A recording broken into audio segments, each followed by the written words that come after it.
DNVR Draft Pod, as always, brought to you from the Toyota Lounge, driven by your Front Range Toyota stores. Toyota, the official vehicle of DNVR. We're back. We are back. You're back. Can we not? We won't. Look, I'll take full accountability for last week. Who else would?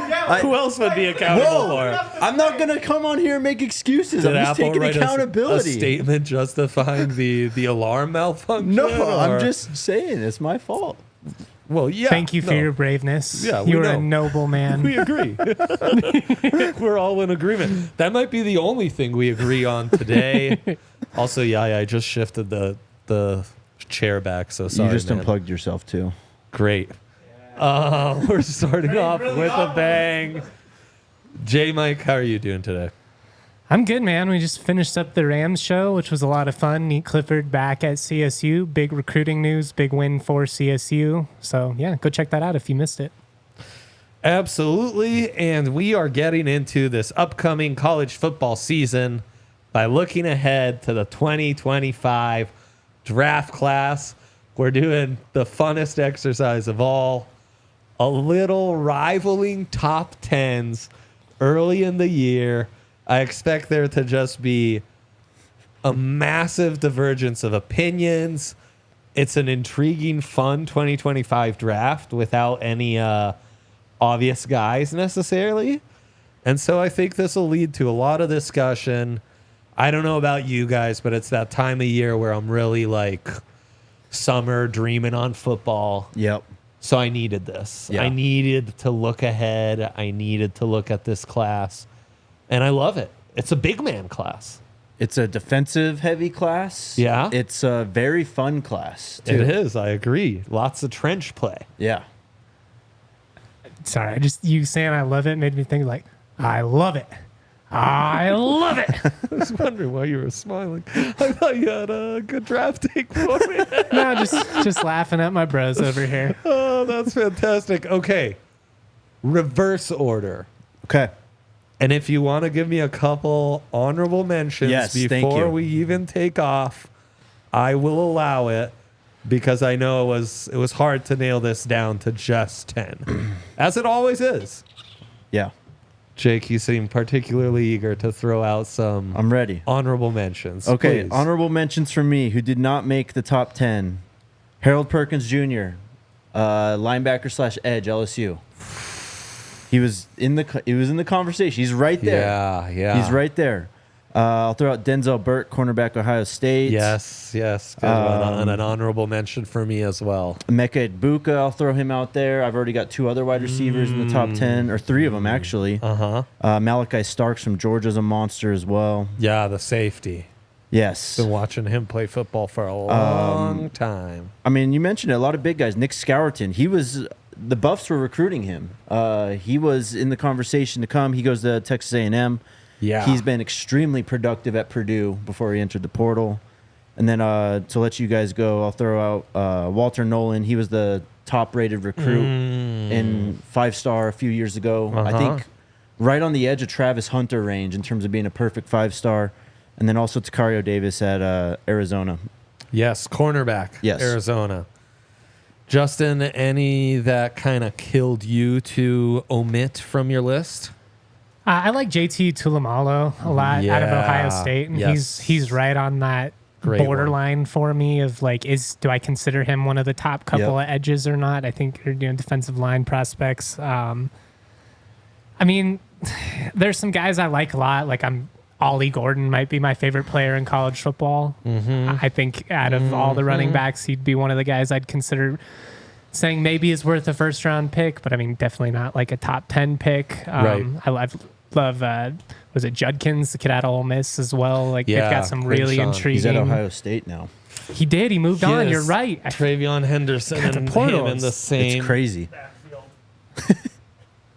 And then throw out Isaiah Bond, Yeah, for sure. who I think with a big season could very easily play his way into the top 10. I think athletically it's all there. Just need to see a little bit larger sample size. Isaiah Bond going from Alabama to A&M, going to basically be their Xavier Worthy replacement. That's a guy I really struggled to keep out of my top 10. But, it's more speculative than locked in right now. You guys mentioned some great names. Landon Jackson, the Arkansas defensive lineman that just went bonkers on Alabama last year. Length, That's the big strength, guy. some explosiveness. Yeah. Okay. Yeah, he's a beast.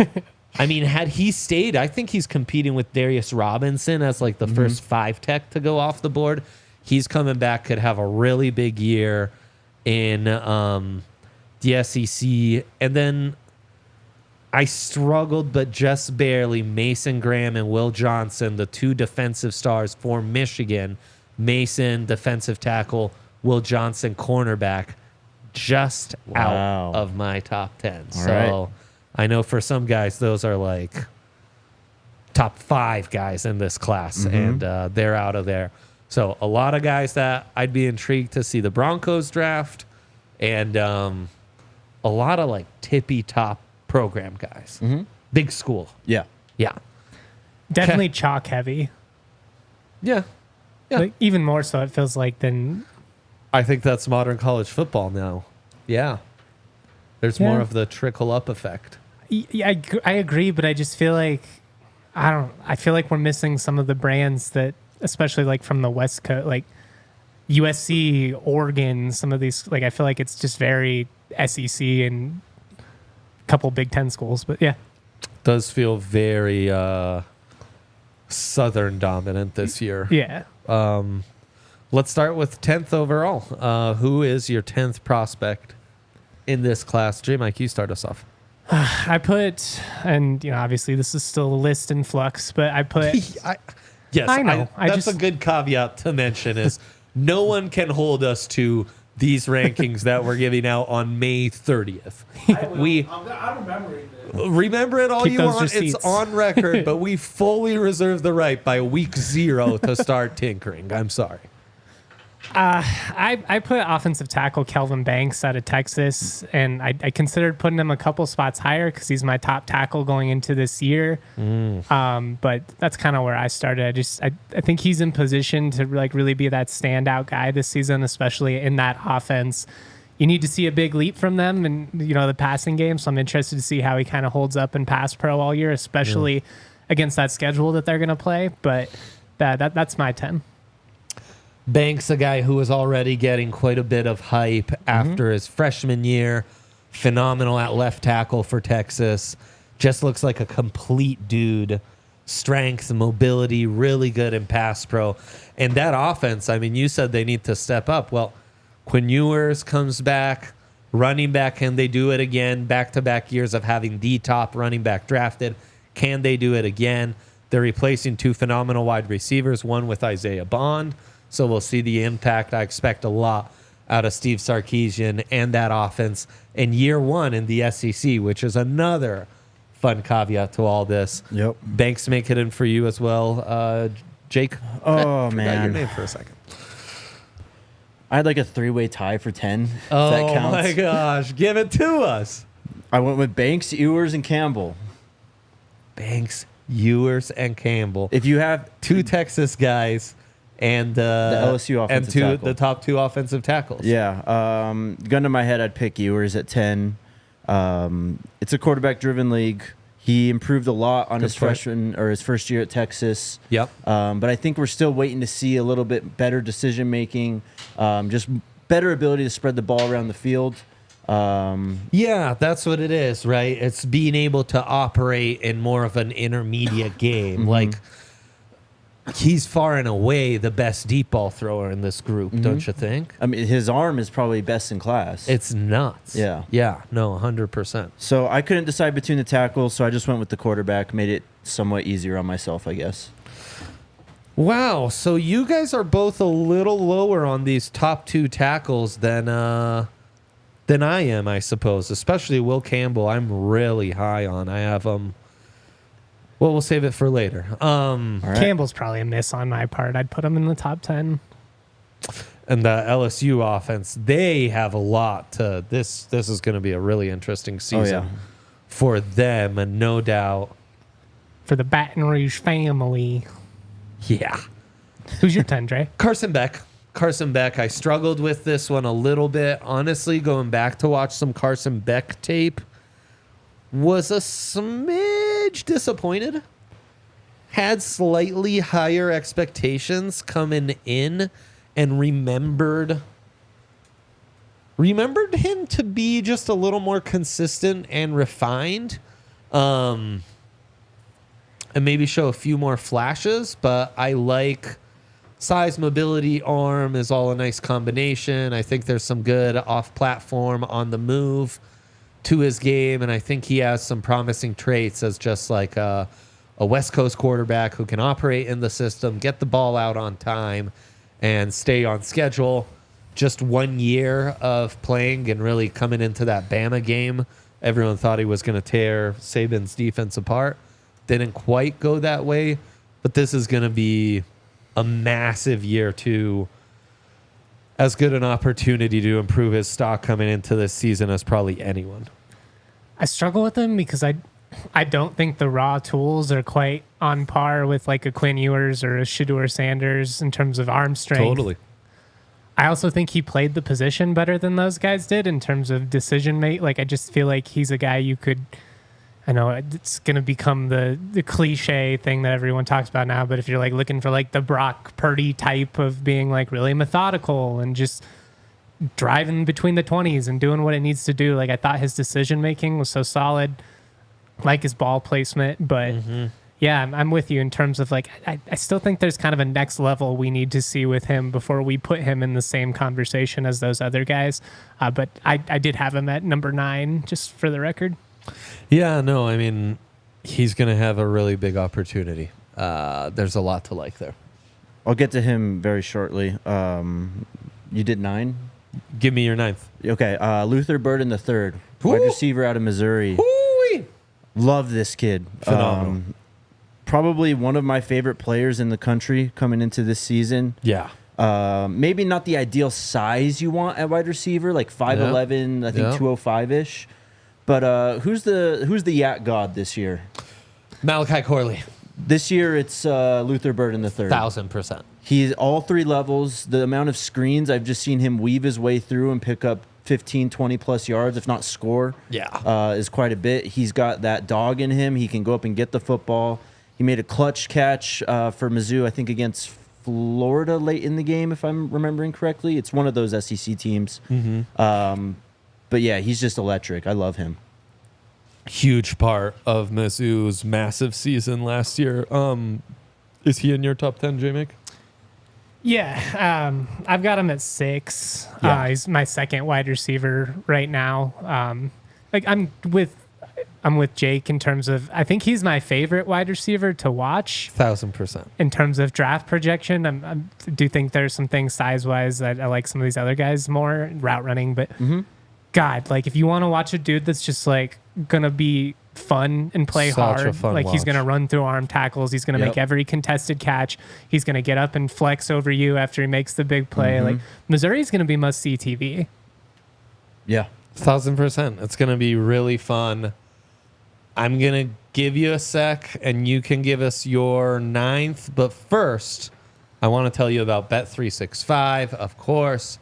The homies, the one place you can use our code DNVR365, sign up, do the $10 minimum deposit, place a $5 minimum bet, and as soon as that's settled, win, lose, or draw like the SGP I gave on the Rockies yesterday, that hit, you will get $150 in bonus bets instantly. Get this, guys, at Bet365 right now, Denver Broncos starting quarterback week 1 odds.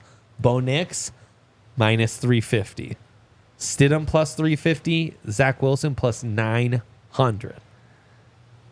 Wilson at 900 might be worth a sprinkle just in case something feels like decent weird happens. I know. And they had draft props up, but those must be down right now. Those are always interesting to see.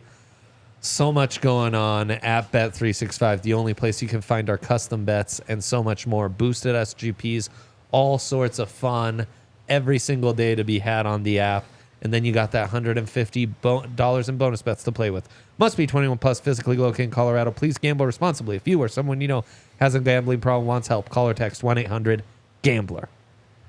Make a pit stop at Raising Cane's for craveable hand-battered chicken fingers. They're always cooked to order, made just for you. You get in there, that sweet aroma hits your nose. You feel them. They're still hot. It's like, maybe I should wait 30 seconds and eat it. No, I'm going to burn my mouth because, I mean, that's just part of the experience. When the food is that good, it's like, I'll suffer with the pain. I can taste it right now, Justin. Oh, You'll taste it for a couple days after when you got like the burnt right. tongue. That's probably not how Raising Cane's wants me to promote their product, but the truth is it's so dang good that I just can't help myself when I get in there. Race in for delicious chicken finger meals served up fast. Order up chicken fingers, crispy crinkle cut fries, and of course that buttery Texas toast. Don't forget about the creamy coleslaw and the secret cane sauce, oh so sweet. Find your Raising Cane's location or order mobile or online. For cook-to-order hand-battered chicken fingers, race into Raising Cane's. Turbocharge your chicken fingers and get them even faster by ordering online at raisingcanes.com or through the mobile app. Raising Cane's Chicken Finger. One love. I also want to shout out DNVR events. Are we doing that this one? Yep. Next one. Next one. Never mind. We'll talk about that You're later. doing your A little ninth bit of prospect, tease. though. Oh, I think that's mine is That's the teaser we left on. Beck. Carson yeah. Beck. Yeah. Carson Beck. That makes sense. Yeah, we've talked it through. Second quarterback on your board? Third? It's unlike Jake. I kind of went back and forth. Technically speaking, he is second. I had Shador at 11, just outside the top 10, and not from like a CSU-CU perspective. I want to see him get rid of the ball a little bit quicker. I want to see him take some less sacks. I think playing behind a revived offensive line will be big for him and all that. But I guess I can just go 8 because that's Quinn Ewers for me. He was my QB1. I still think he has the best pure arm talent at any of these guys coming out. I thought he took a major leap in the right direction this past year when it came to decision making, leading the offense in the big moments. And man, I was really impressed with how he played against Bama in the playoffs. Ewers, yeah, that regular season game, and then playoffs they lose to Washington, right? Yeah, yes. He was throwing flames in that Washington game too. Yeah. No, I mean his deep ball is like unparalleled. Yeah. His raw skills are really nuts. Well, and he had 2 or 3 throws in that Bama game that were just like dejecting. It was blitz is coming in, he stands in the pocket, stands tall, delivers it 40 yards downfield, hits the dude in stride. Like that's the type of throws that teams traditionally didn't really make against, the Nick Saban defenses, against the Georgia pressure. And I think there's a lot to be desired there, especially if he can kind of refine a couple of things. And he's one of those guys. He needs to put just a little bit together, and the NFL's just going to be like, because that's the kind of quarterback you don't need him to be perfect, man. Even in the NFL, it's like Joe Flacco on that Super Bowl run. I tell people like, yeah, Joe Flacco just played 3 games in a row where he nailed like 4 of 6 deep bombs, and that was it. Yep. Like those 4 deep bombs were the separator. You couldn't close that gap anymore. And Ewers is that kind of arm. Like he gets on a run where he's nailing like 3 to 4 deep bombs a game. It's going to be really hard to put up the same numbers of points his team's putting up. And I think he's improved a lot over the years in the pocket. I think you've seen him clean up some of the mechanical stuff. Like, I mean, he's one of those guys that has like effortless arm talent. And there were times like early on in his career, it was almost like he was being lazy and, relying on it too much. And I think now that he's kind of fixed some of that stuff, and he needs to continue to work on it, but he's found his groove. And I think he's kind of really in front of our eyes turning into the guy we thought he would be when he was, the number 1 player signing with Ohio State. Yeah, that's right. I'm going in a completely different direction. 9th prospect on my board for me is Dion Walker, number 0. Ooh. Who's our guy? Aaron Blue, Kentucky UDFA. Yeah. Shout out to our boy, Kentucky UDFA. This one's for you. The Kentucky nose tackle, Dion Walker, 6'6", 348. Almost 350 bills, 55 tackles, 12.5 tackles for a loss, 7.5 sacks. My goodness, what insane production in the SEC as just a true sophomore.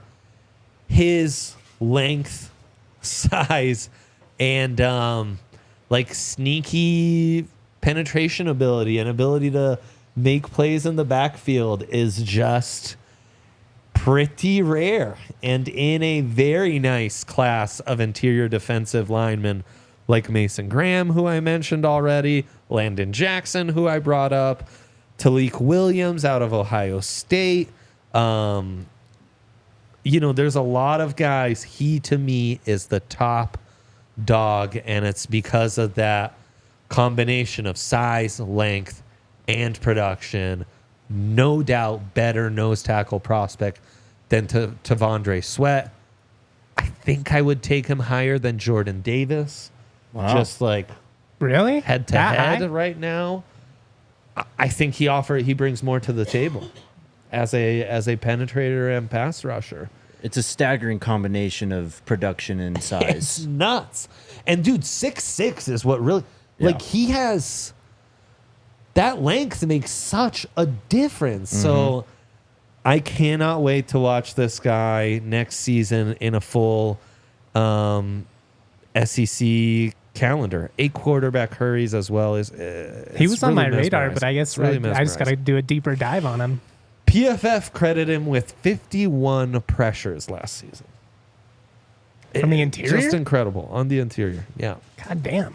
So no, he wasn't totally on my radar. I had to study up more on him in prepping for this show this week, and he just like slapped me in the face. That was just like, wow, yeah, no, he's a top 10 prospect for me. That body type is a benefit and a curse, right? Mm-hmm. We are like 5 pounds away from that weight being a problem, basically. Yeah. I mean, you are right on the edge there. But boy, am I intrigued. Thank you for another name to look at now. Yeah. I Would have be no- fun in Denver, huh? Yeah.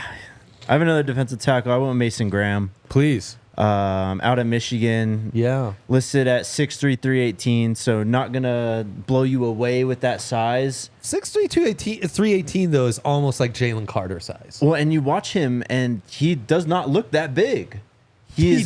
No, he does. He looks way more like Braden Fisk size. Yes. Also, Walker outproduced Braden Fisk, who I thought was the best interior penetrator last year, so right. that's part of it. Sorry. Mason Graham, though, I mean, you watch that game against Washington, the playoffs really, against Alabama.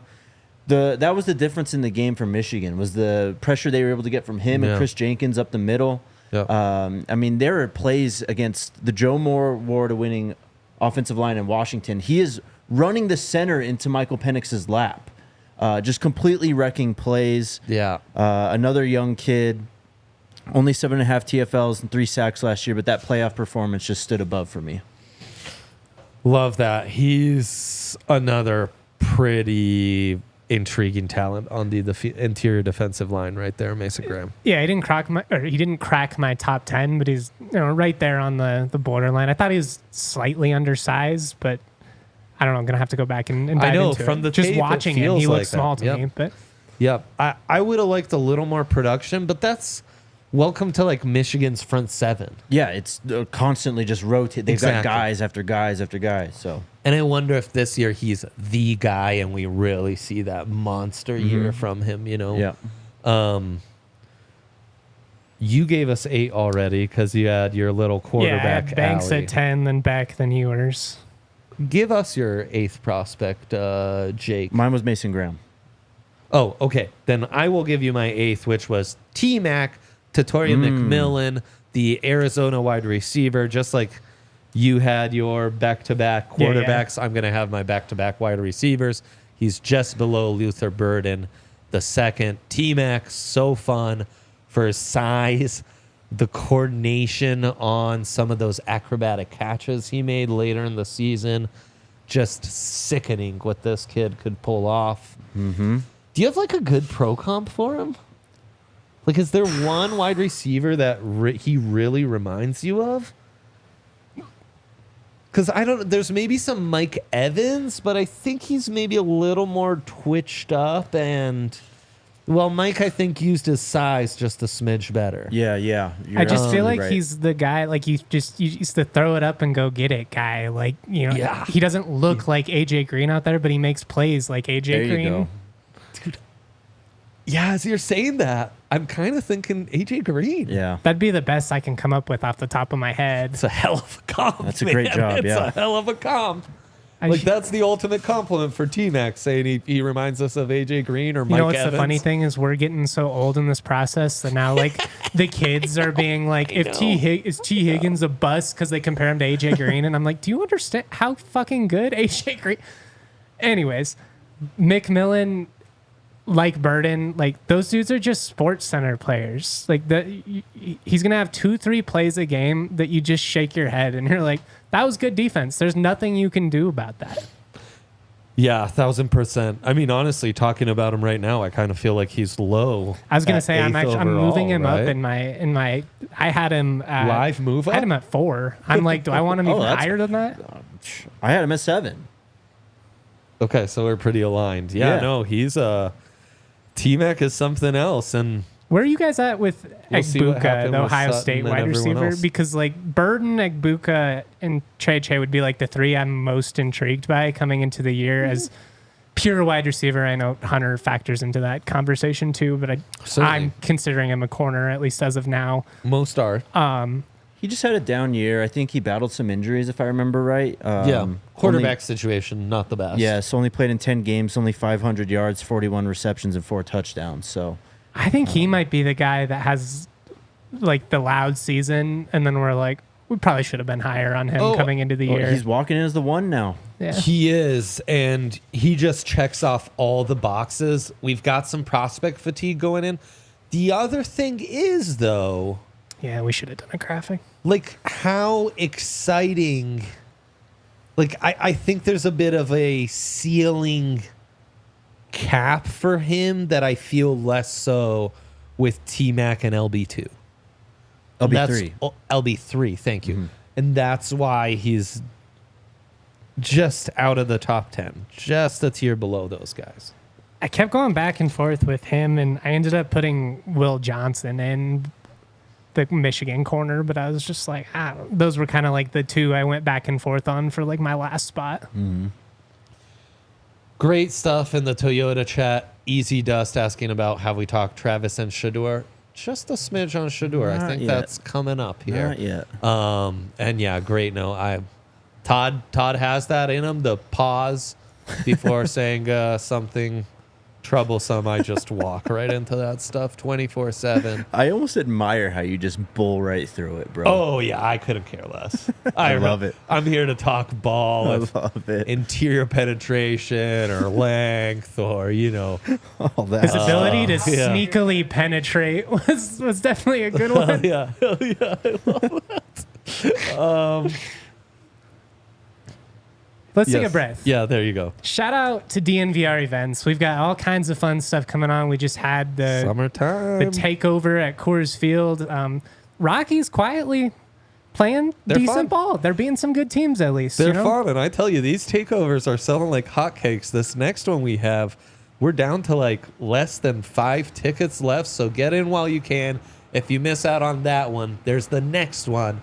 As you know, Rockies playing well, but even if they're not playing well, it's always a good time at Coors with other diehards with you. Can't go wrong with that. And get a ice cold Coors Light, ice cold Breck Brew. Like it doesn't get any better than just sitting in the sunshine, experiencing a little bit of Denver's just gorgeous air. You go to other cities and you're reminded very quickly how fortunate we are to be able to sit outside.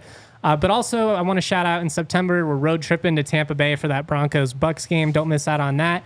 And we've got the second annual DNVR Midsummer Open Golf Tournament at Broken Tee. You can sign up for that at thednvr.com/events. Also follow us on social at DNVR_sports. Yep. And for all our great event stuff. Absolutely. Okay. So I've gotten my 10 through 7 out the way. T-Mac was my 8. Luther Burden was my 7. Let's go back to you, J-Mike. Catch us up where we left off last. I think that was your 8th prospect. Who do you have 7th? Will Johnson, the cornerback from Michigan. All these guys are like within it, like I could have had him 11th or I could have had him 6th. All these guys are like right at there in the same vein. But that's why this is a fun episode. It creates debate, but we're not like worlds apart on these guys. It's like, well, you have him 7th, I had him 12th. Like, it's like they're right there, Yes. He's my top corner going into this year. I don't. Where are you guys at with him? I love him. I mean, that interception he made against Washington in the Natty was unbelievable. Incredible size. Yeah, I mean, super long. He's just got all the tools. I like his lower half, his feet and his hips.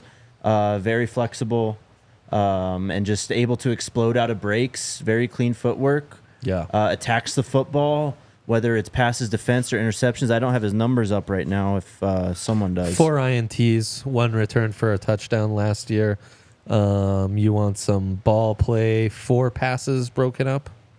So maybe some more production out of him, but he's got all the tools that you want at corner. Yeah, I mean, he even returned... am I seeing that right? No, that's just the That's an interception, right? Yeah. Really talented player. Really talented, and he's a Michigan guy, so he's going to support against the run. He's going to bring the adequate physicality. He comes upfield, man. He certainly does.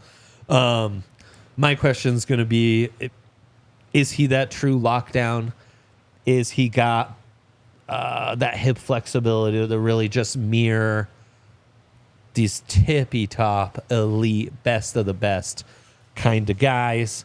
I want to see him more this season. I want to see him tested more in a secondary where he is truly the guy.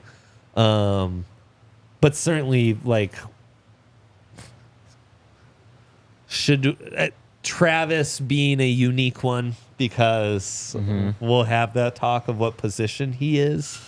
I guess that's not. I just said he's not my top corner. Travis is my top corner. But pure corner wise, he might even be my top corner. I think he's a penciled in as a top 20 prospect. Will Johnson is, and there's just a lot to like. And another guy who'd look great in a Broncos uniform. Yeah. PS2, Will Johnson. Let's go. You're good to go for many years. Yep. Yeah. J-Mike, who you got next? I'm doing some live tweaking because you talked me into Will Campbell. Let me catch up real quick then. At 7, I had Teteroa McMillan. Just an absolute dog. I remember when I first saw him as a freshman at Arizona, I was like, this guy is different. We already talked enough about him, but he's just special. Yeah, he really is. The comps we gave, I thought, were For just a brief phenomenal. recap, then, give me your 10 through 6, just for anybody that came in late. I had Ewers, Luther Burden III, Mason Graham, Teteroa McMillan, and then if you want the 6, we already talked about him, I can give it to you, but I had Carson Beck. Carson 10 Beck. through 6, Dre. You're pretty high on Beck, huh? He's just super clean, man. I love that in quarterback. Super clean. He's not going to wow you with like the plush traits, but he just makes the right play, gets the ball where it needs to go. He can attack all levels of the field, I think, well enough. So I love him. These top QBs are smart. Yeah. Great point. Very, very refined. Yeah, all of them. You can nitpick things. Like I said, I think Shedeur held on to the ball a little bit long for my taste. Some of that, maybe the receivers aren't getting open. I know the O-line struggled. Beck, I don't think the raw tools stretching the field quite there on the same level as Shedeur, Ewers. Ewers has some things where he can get kind of sloppy from every now and then, but the arm talent is there. Obviously, he ran the system really well. I like these guys as decision makers and processors, which feels like it's been a while since we've had. It's a great point. This many guys viewed this highly going into, and outside of a Caleb Williams, obviously, who was kind of a. You know what's funny is Jalen Milroe started getting a little buzz. He's going to be a fun combo this year. We saw what DeBoer did to Penix and how he just turned him into a. I mean, Penix was already a sniper, but he really elevated his game, I think, at Washington. See if he can do the same at Bama. Well, Milroe just reminds me a lot of Hurts. He's Zuriel bigger. Goodwin with an all-time Toyota chat. Ball play, Dre, pause. Let me catch you up on my 10 through 7s. I haven't given my 6. I will. It's Kelvin Banks Jr. We've talked about him already. So my 10th was Carson Beck.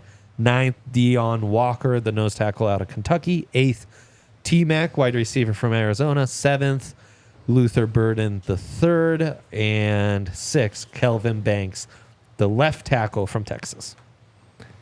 I got Banks at 10. I've got Beck at 9. Ewers at 8. Will Johnson, the corner of Michigan, 7. Luther Burden at 6. And then Will Campbell at 5, who I did some live tweaking. Dre talked me into it.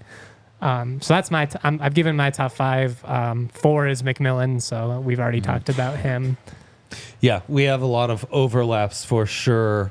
Why don't I get into my 5? Because I get the feeling I'm the only one who's kept him in his top 10. I have Harold Perkins, the LSU Not linebacker so fast, edge. my friend. That's right. By the way, I think he's moving back to the edge this year too, right? I should hope That's what so. I've read, and that's actually, I guess I have him as 2.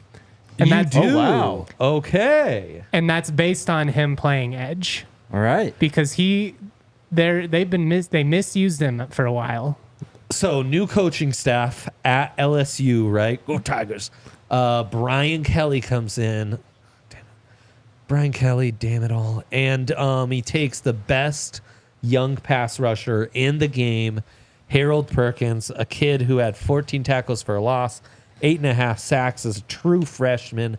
Just absolute lightning, like a little slithery eel coming around the edge. Like you blink and it's like, whoa, how'd Harold get in the backfield? Like how do you even? And he was just magical as a freshman. And Brian Kelly comes in, converts him to off-ball linebacker last year. Makes no sense. Still 13 And he still tackles made for a plays. loss, Like- 75 total tackles. Statistically, he had a gets an better INT, season. right? Yeah, but right. it wasn't the game-breaking plays. Exactly. You took the best element of his game out. Like he's probably the best pure pass rusher coming out, in my opinion. No, he's undersized, which is really interesting. I know. 6'2", 220 is what he's listed at. But he's like, it doesn't matter.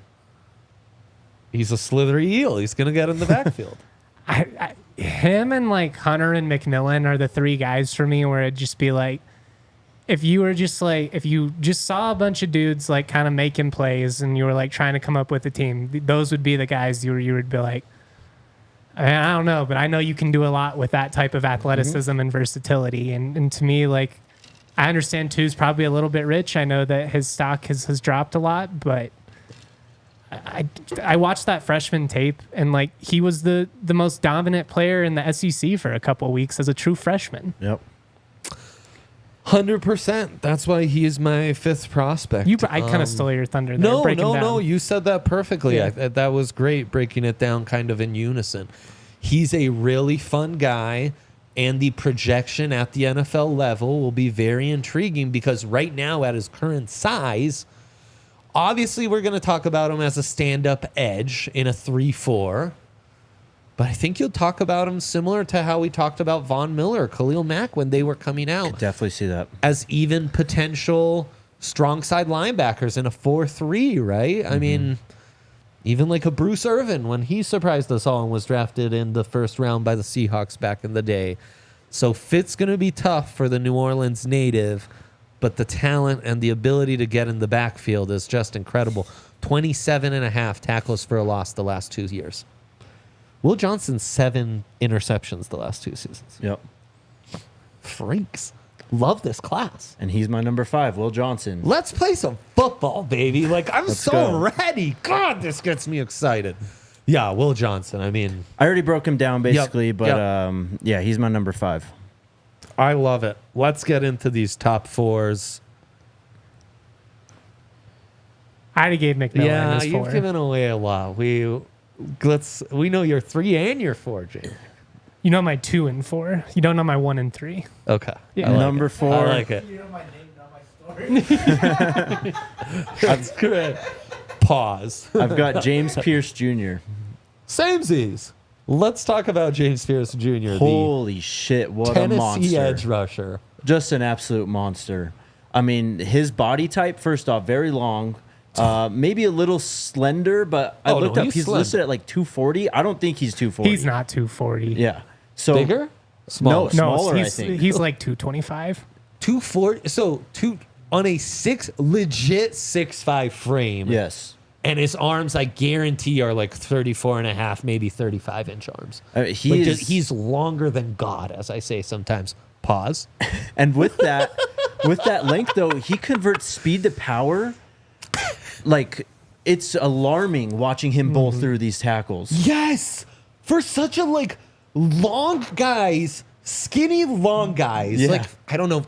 Think of NBA dudes, right? Right. Like Giannis or Kevin Durant. Aren't supposed to then also be able to lay the shoulder in you and take the shortest route on your inside shoulder and convert speed to power. Yeah. He gains leverage really well for how lanky he is, which is it's impressive. Yeah, he's a freak, man. He was only a 4-star coming out of high school, but he was the flashes last year were pure dominance. Getting to the 3. football, I mean, knocking the ball out of the quarterback's hands. He's just a wrecking fumbles. ball. He's there's not enough superlatives for this kid. He's my 4th, ahead of Harold Perkins. Once we have the Travis Hunter conversation, maybe my top-rated defender in this class, I would even say. So he's not even starting consistently last year is the story? He by the end he was, but it was when he kind of broke out in after non-conference play. 28 total tackles. Nothing. 14 and a half. Over half the tackles he had last season are in the backfield for tackles for a loss. It's crazy. Watch the What? tape. Just watch the tape. It's insane. 10 sacks. So he's in that group. When you chart his sacks on just against Power 5 opponents, only Jonah Ellis and maybe Nick Skirton, the Purdue A&M honorable mention edge we talked about, had more. He had more than Dallas Turner, who only had 8.5. He had as many as Latu, who also had 9 in conference play last year. James Pierce Jr. So right, a bit of a one-trick wonder is what we're saying, right? As of now. But as a pass rusher, he's not just the speed, right? I think is what we're getting. I mean, at. I've seen plays where he's chasing down Length, balls on power. the backside. He's he plays the edge so soundly, or he knows how to make his reads. He's like a really good football player at this point in time. I think really you just want to see the production. There's some freaking already had athletes in this insane class, production. man. Yeah.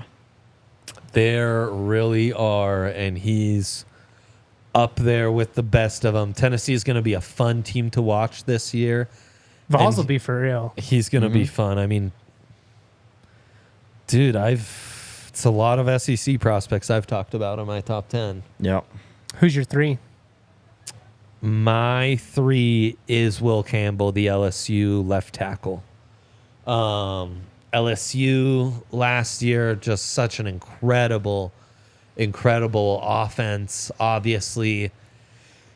And Campbell really stood out. I mean, he is so good for a guy that has prototypical size and length at offensive tackle. He also has incredible strength, a great anchor. And then what really stands out to me is his ability, once he's anchored you and made you realize you're not moving him an inch, he's phenomenal in uprooting guys.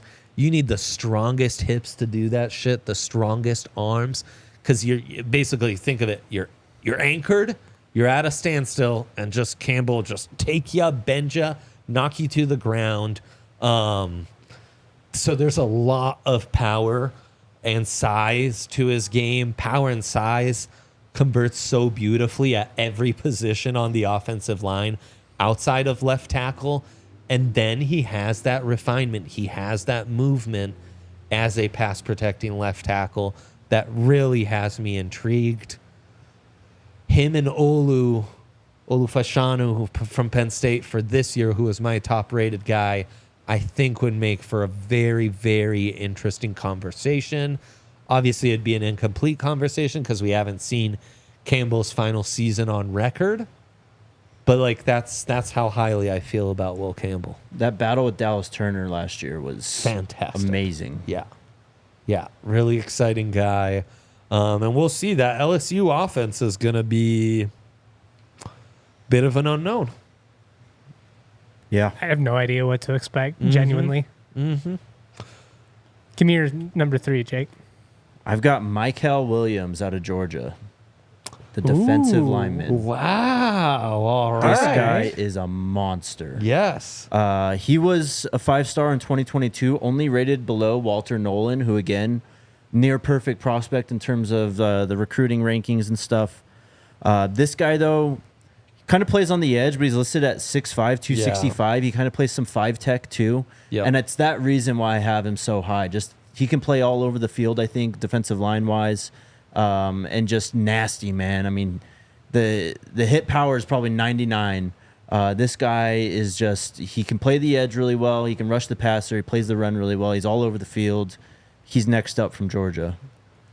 Agree completely. The way he moves is really, really impressive, and he's just been a standout for a couple seasons right now. That the 265, I don't believe at all.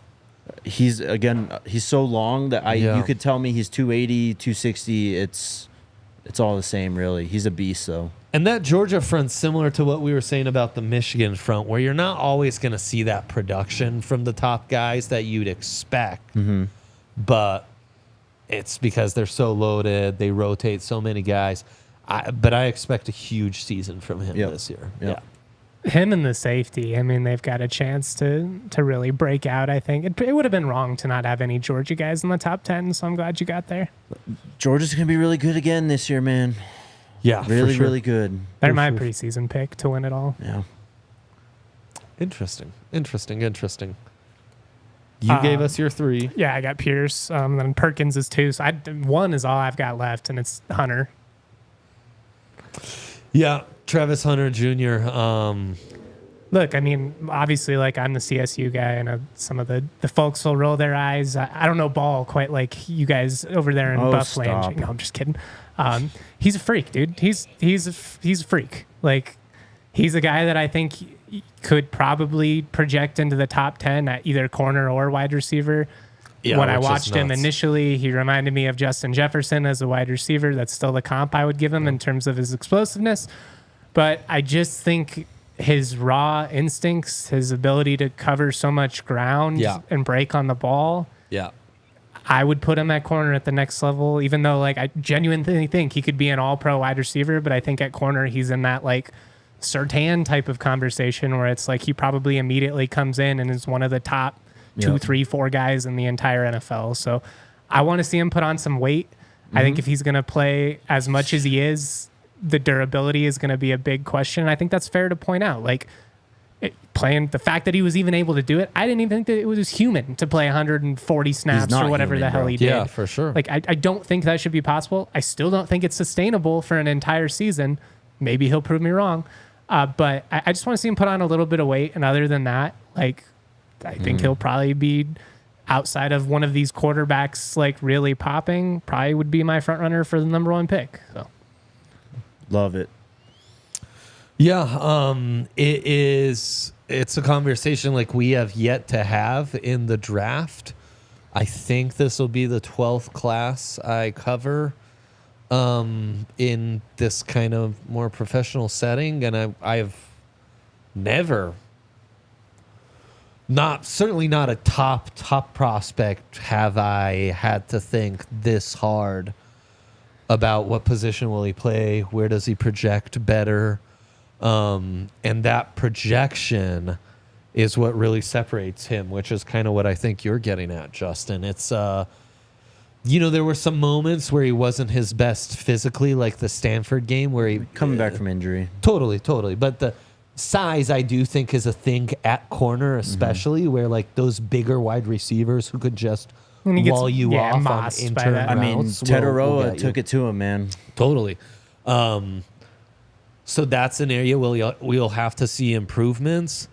The couple interceptions he had last year where he's reading that zone and he's coming off his primary receiver to just read the quarterback and jump on the ball and then come through with the play really stands out. There's lockdown upside. There's like real one-on-one man, corner, high-end upside. And then there's the instincts and intellect and ability to kind of freelance and go above that. Mm-hmm.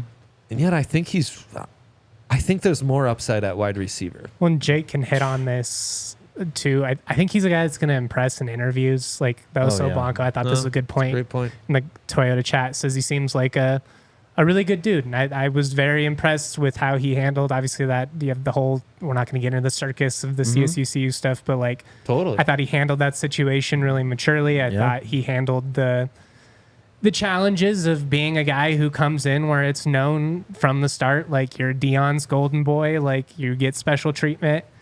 You have to live up to that, like with how you work, with how you perform 100%. When the lights are brightest. And like, he's very clearly one of those dudes that busts his ass. Like he's likable.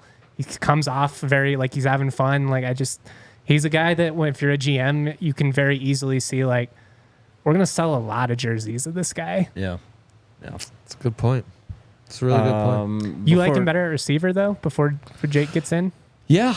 No, I think that's where the special traits are maybe even more special. Last year, had he played the whole season and you chart out his production, he would have been very similar production to a Xavier Worthy. And when you're already at the level of a Xavier Worthy with similar upside and ceiling, and that's not even what you focused on, there's just some like... Do you think upper level receivers at like the tippy top are more rare than upper level corners? Because I actually probably flipped. think upper level corners. Well, and that's why my opinion flipped. I went into this year texting Jake after watching the Freedom Bowl at Jackson State, the Celebration Bowl.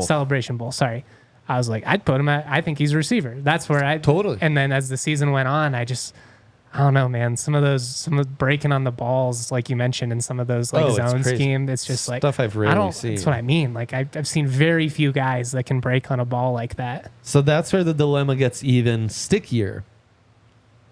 I think his talent at cornerback is rarer. I think his ability to impact the game more prevalently at receiver is at wide receiver.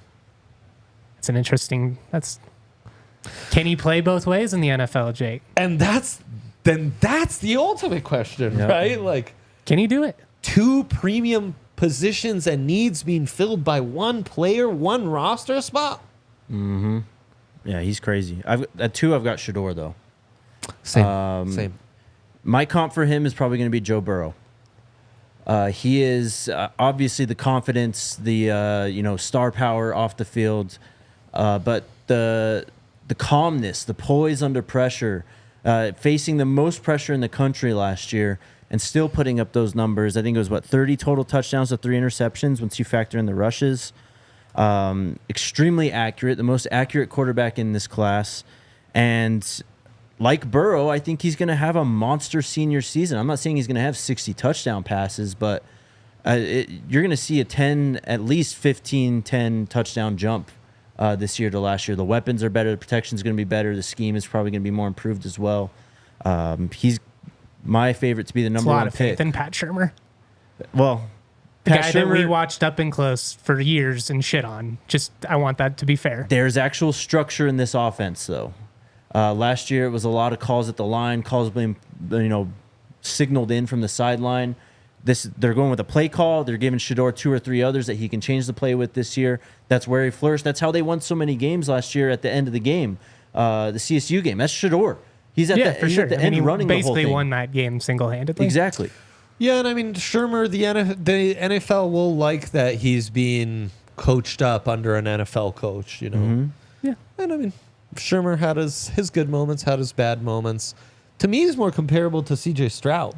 Okay, could definitely see that too. There's some stuff where like CJ just wish he would have stepped into throws once in a while a bit more at Ohio State. Mm-hmm. And it was more like flashes of how does he deal with pressure than doing it consistently. Now, completely different scenarios where Shedeur needs to find that balance a little more from extending the play and getting away from pressure and just throwing it away or surviving to live another day and then making those special plays he's been making. But it's the poise. It's also the bloodlines and being able to handle this kind of... I mean, Tom Brady's a mentor for him, bro. No, totally. But, I mean, think of the teams who might be looking for quarterbacks next year, like the Giants and Jets, or maybe the Cowboys are ready to move. Like in big markets, I think he appeals even more because he has some of that media savviness that not all prospects have. And it's really going to come down to finding that right balance between handling pressure and throwing it on time, finding the big plays, and just taking what the defense gives you. And the Buffs will need to, have a better season than what they did last year. Like I think of the top guys, his stock is more, there's a wider variance on it than others. Sure. They're going to have a better season, though. They're a better football team. I think teams are going to love him when he gets into interviews and on the chalkboard. This is a pure student of the game, man. All he does is grind. Whether with the team or with his quarterback coach. I just love his mental makeup, too. I think he's just got that type of ability to lead a franchise and potentially even turn a franchise around who's been down on their luck for a long time. 100%. And then number one is the best player in college football is Travis Hunter. He is transcendent. He is, all the words, man. And what I want to talk about is what Justin kind of referenced was his off-the-field stuff. This guy studies, I think, more than anyone. I wrote up an article talking to his high school head coach, and he told me, Coach Swick, he said that Travis was watching more film than some of the assistant coaches in high school. And that shows through in his game. You talk about those interceptions, and this doesn't really relate to football too much. He was playing NCAA 14 not too long ago, and just watching that guy at corner, he knows exactly where to be, and he's following plays across his instincts. And ability to just recognize the game, recognize tendencies are rare. He's got rare athleticism. He's just a rare football player. Yeah, we have lots of fun. I've got some comps, too, if you want them. Intellectualizing this stuff. His upside and just the full potential that could be is makes my head spin. He could be Jalen Ramsey at cornerback or Justin Jefferson at wide receiver. And then he's obviously got some Deion Sanders to him, too. He's that good. Really crazy. It makes for a fun season here locally as well. Yeah, be intriguing. A lot of NFL guys. Big time. Torrey Horton versus, Travis out wide. It's going to be really fun to see how they handle that. It'll be interesting to see, Seaton and the matchup with Newer Gatkuth, the CSU 6'4", 240 defensive end, pure pass rusher. It's going to be a game that's a lot of fun to see. So I'm excited 100%. For this football season. I'm getting to that point. You mentioned it at the beginning. It's that summer point where you start itching for it, especially with the Nugs and Abs out. I'm probably going to go home and actually I got CSU football transfers to dive into. So I'm going to go watch some 2023 Mountain West games and get in the mood. Let's go. Love it. That's going to do it for us. As always, every week, DNVR Draft Pod, as you said, tons of freaks in this class, and I can't wait to get into them all. Thank you all for participating in the Toyota chat, for tuning in. Mad love. Have a great weekend. We'll be back next week. Bye. We all silly like the mayor.